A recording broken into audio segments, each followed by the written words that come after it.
So welcome to part 8 of the Occre B-type bus, and in this episode we're going to be working on stage 14, and 14 we're going to be doing this in a couple of stages. We need to paint the interior of the cabin brown and the top part of the front white. In the next episode we'll be gluing the planking into place, leaving a gap. So we'll start off with doing the white first, because white is difficult to paint over a colour. So if we do the brown and then we do the white, it's going to be a lot harder than doing the white first. So what I'm doing is I'm cheating a little bit. I'm using white primer. I find that primer has a much better coverage. So I'm literally just spraying it over 2 or 3 coats with the airbrush, and I'm just going roughly in the area where the white will be. As simple as that. Okay, so unusually for this model, I'm not that happy. It looks quite good on camera, but when you get really close, maybe it's because that needs a lot more work doing to it. But yeah, I think I'm going to give that another coat of the white paint. I'll actually use the paint. As you can see there, the primer really hasn't taken well. But of course my question is, if the primer hasn't taken well, what will the paint be like? So yeah guys, I'll just make a cut, I'll get some paint ready and we'll try this paint out. Okay, so I've got some white on my palette. The brush I'm using here might be a little bit too big, but we'll see how it goes. And I've thinned it just slightly. The trouble with white is that do you know what? Actually, I might be eating my words. That's actually looking pretty good. It's kind of quite thick, and it really wants to pull the brush back. But it's actually going on very nicely, very nicely. So I might be changing my game plan then. I was going to airbrush the brown on the next stage. But now I think I might give it a go with a brush. So this is why, doesn't matter what people say on YouTube or whatever, always give it a go, because you really don't know. This is lovely. This really is lovely. I was struggling with the white because I've been shaking it up for hours. I've even been using my little shaking machine. And let me do a comparison. So if you listen, this is the brown, and you can clearly hear those 2 shaken balls in there, and it almost feels like this is liquid, like this is water. Now this is the white. You can't hear those balls in there because the paint is so thick, but now we understand why.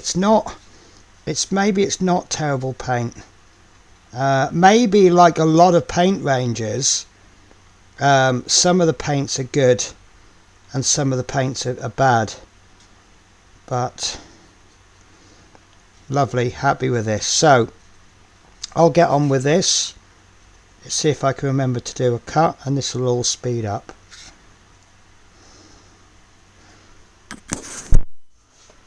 Okay, so that was actually a really nice experience. I'm really glad I'd done it. So it looks like I did it the right way.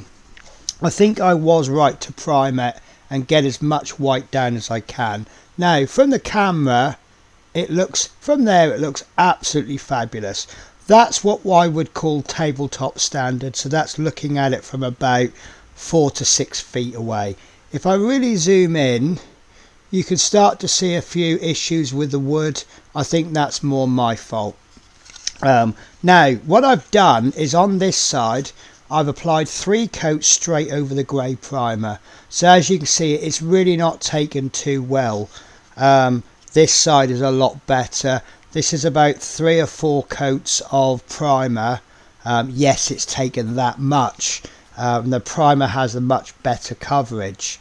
And then it's about 2, maybe 3 coats of brushed on white over the top. Now I'm not actually sure where the white should come on the outside and on here, but most of this is going to be brown. So it's, as you can probably tell, it's not quite dry yet. I want to leave this overnight, because what I'm going to do is I'm going to mask it across there, mask this top bit there, and I'm going to do all the inside with the brown, which is this bit, and I think I will spray that on. But obviously if I put masking tape on this while it's still dry or not cured, once we pull the masking tape off, it's going to pull all the paint off. It's going to put me a little bit behind with the filming. I'm actually filming this on a Tuesday, and my next day off is Saturday and Sunday, and I really want to try and get this done today. But it's, you know these models, you've got to take your time.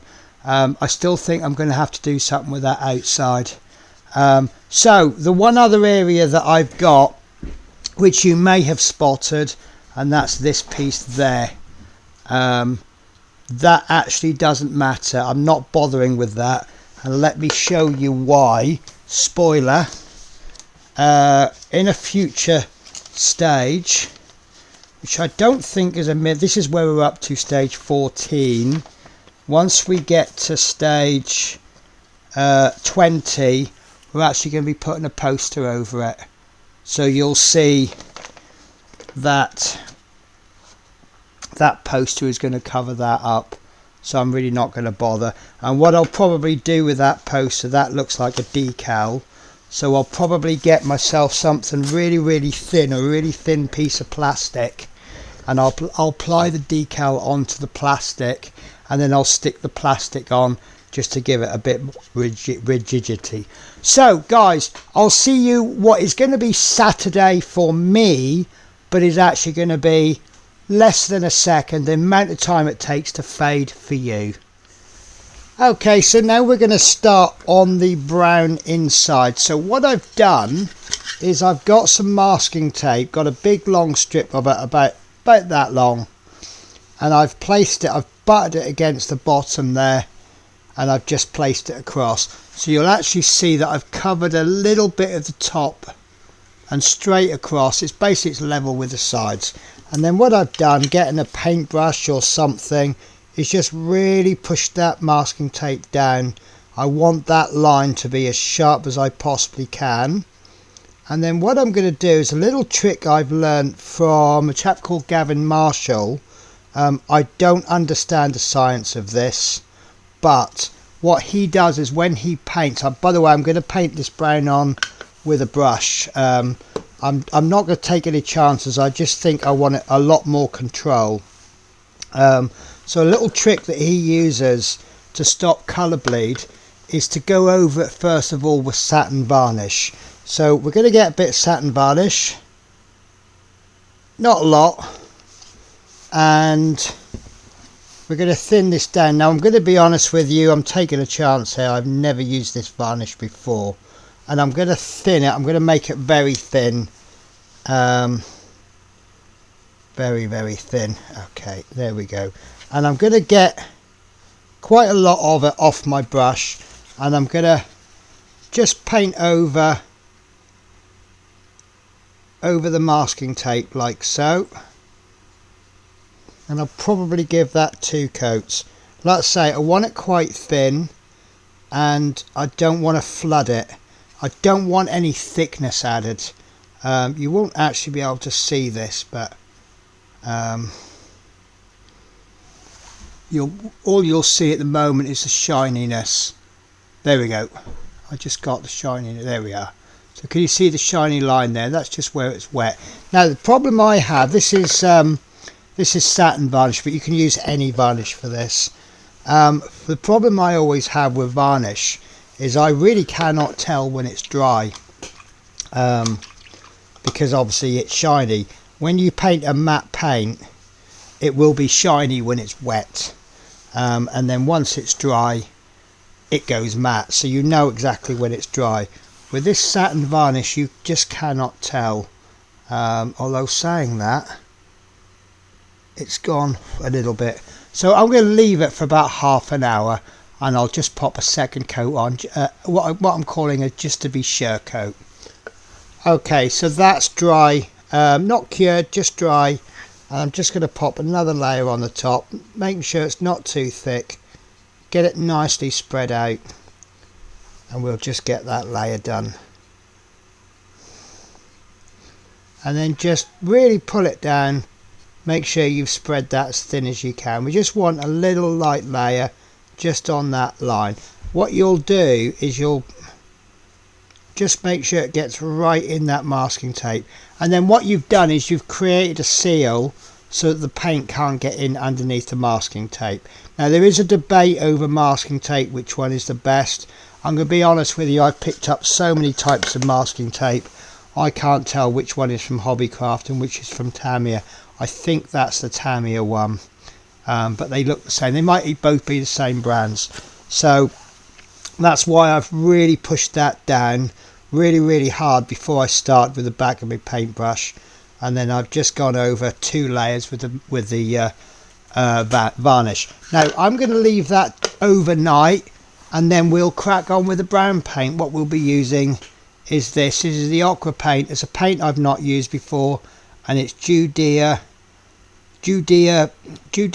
Bitumen, I think it's called. There we go. I'll let you be the judge.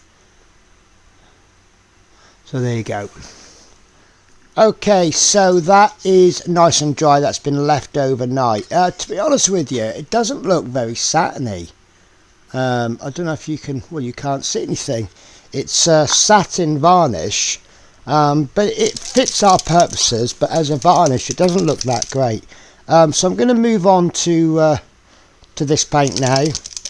Unusual thing, I'm going to just pop a little bit on the palette, and it does feel very thin, but I am going to just thin it slightly, not much. I'm not even going to go half and half, and we'll give that a good mix. It has got some good consistency to it actually, so I might need to thin it more. It feels very thin, so I'm going to just thin it. Yeah, it's thicker than it feels. And then once that's thinned, so normally I was originally going to airbrush this on, but I think I want to keep the control that I get with a brush, so that'll be fine. Right, so I'm going to use quite a large brush. Now something that I probably haven't explained to you before, I'm going to just, because it's quite thick and I want control, before I brush I'm just going to pop that on. Excuse me, Mr. Shadow, I'm sorry. And then what that will do is when you first brush, it doesn't flood everywhere. Can you see that I've got quite good control?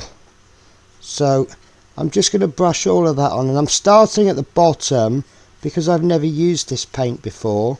I really don't know what it's like, so I'm going to do an area that I'm going to cover up, and as you can see the coverage is quite weak, which isn't a problem because we're going to do multiple coats, and I'm going to do that as thin as I can. The thinner it is, the less brush marks I'm going to have, and I can clearly see I'm not going to have nearly enough paint on my palette there. We'll just spread that, and we'll just try and get that nice even coats. Make sure we get all of it. Okay, so I'm getting close to the masking tape now, and what I'm going to do is I'm going to strictly bring the brush strokes down on the masking tape. The reason for that is if there are any gaps, by bringing it up it's going to kind of force the bristles in. So we're just going to bring that downwards like so, and then hopefully we will keep a nice straight line. It's a little bit trickier to paint, but I just don't want to get those bristles up in there. Now you can paint all the way up to the line, but just bring from the masking tape bit, it's very awkward to paint. And there we go, that's our first coat. Not an amazing coat, but we will just build those coats up nice and slowly. Because the paint is thin, it will dry fairly quickly. Now I did want to keep this top surface here white, and I thought that I could paint around it, but as you can see I'm sadly mistaken. so that's going to have to be painted. We're going to have to go back over that at a later stage. It's not going to be a major problem because the white that I'm using for the primer has got good enough coverage, and I've also got some splashes up there, but that's not a problem because there's going to be no white on this bit there, so we'll probably just prime over or paint over that before we remove the masking tape. So all I can do now is just wait for that paint to dry. Okay, so what I'm doing now is I'm applying a second coat. It's all nice and dry, and again, keep it nice and thin. I'm not expecting full coverage on this. I may be surprised. But just the same as before, lots of patience, lots of thin paint, spreading it over as wide an area as I possibly can. So we are on to the third coat now. Now when I started this, I was thinking maybe I can do it in 3 coats. Looking at some of the areas, I now think I may need 4 coats, possibly 5. So it is going to require a bit of patience, but I think that if you rush it and you try to get it done in 2 coats, I think you're going to get some quite patchy results. So just keep going and being patient with it.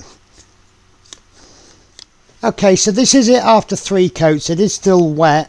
I think we're looking at quite a few coats, but can you see that the bottom is getting quite nice now? The sides are going to need possibly another couple of coats. Now where I've got a bit of a problem area is where the white bit was there. I'm not getting the coverage, so that's going to have to be built up. So I may find myself getting to the point where all of this is finished and I just apply a few more coats just to that front bit. I think I'm not going to film any more painting. I'll just do all of the rest of the coats off camera. You kind of get what I'm saying, but as you can clearly see, each layer is building up. It is a nice colour. It is looking like a stained wood colour, but what I'll do is I'll do the rest off camera. I'll just keep building those coats up nice and gently, and the critical thing is, as you can see in the bottom there, I've got no brush marks. That is the key thing for me. If you apply the paint straight from the pot, you will get brush marks. What I'm doing in some areas, partly by accident, sometimes on purpose, is I'm kind of pushing quite a bit of paint in, and then I'm trying to remove as much paint as I can and keep it thin. Sometimes that's helping. I've got a little splodge there. I just want to, so if you do get any thick bits, just with your dry brush, just brush it out. You can see there I've got some thicker bits there, so I'll just brush that out. And these nice thin paints, they're drying very quickly, so it's not actually going to take too long to wait for it to dry. So I'll be back in a sec, guys. I'll tell you how many coats I've done and we'll have a look at the result. Yeah, okay, so I did crack out the airbrush. So what I'm doing in this one for the 4th coat, I think it's the 4th coat, I'm applying many layers of very thin airbrushed paint. It's building the coverage up slowly, so obviously probably for every brush coat you're doing, you're probably going to have to do, say, 3 layers on the airbrush. But the advantage of the airbrush is you can spray a nice little layer on, you get a nice transition with the area around it, and then you can just use the air on the airbrush, just air, no paint, just to dry it off. And yeah, I just keep going, finding little patches that I'm not happy with, just put a little layer of paint on and just keep going until I'm happy. Okay, so I did cheat, but this is my final result and I'm actually quite happy with it. You'll see there's some little ugly bits. We've still got that little tide mark along there, which I'm not totally happy with. Some of the inside corners are a little bit ugly, but I'm really not going to worry about that too much, because in the next stage a lot of that is going to get hidden up. Let me explain. So that's going to be our next stage, is stage 14, where we do the planking. and then there's going to be more planking going in on the next stage. So most of this is going to get covered up. I have just spotted a potential issue. This seat there should have been level with this support, because you need to sort of surround all of this, put loads of planks on there, so there's going to be a step. So what I'm going to do is I'm going to cheat slightly, and I'm going to make a little wedge, a shim. It's going to be that height there, and at that point it's going to be like really thin, so it's going to kind of, it'll bring the planks up in the middle. But that I'm actually really happy with overall. But there's one last thing I need to do.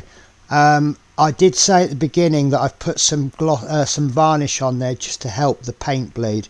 If it does bleed, it's not going to be the biggest problem. As you can see from my slapping motions with the paintbrush, I am going to have to go over this a little bit, but that's absolutely fine. So let's see if the masking actually done the job. Now let's see if I can get a drum roll for this. And here we go. That I'm happy with. So I would say my masking was successful, apart from a tiny bit in the corner, which I'm going to put down to not pressing that masking tape down properly. You can actually see where I did slip. I did get the a little bit of overpaint, but that's not a problem because we'll paint over that with the white. So I am calling that stage done. It's looking nicer in the sense that we've got some colour in. It's looking awful in the sense that it doesn't look anything like the inside of a bus, but I'm hoping that that is going to change in the next video, which is coming next week.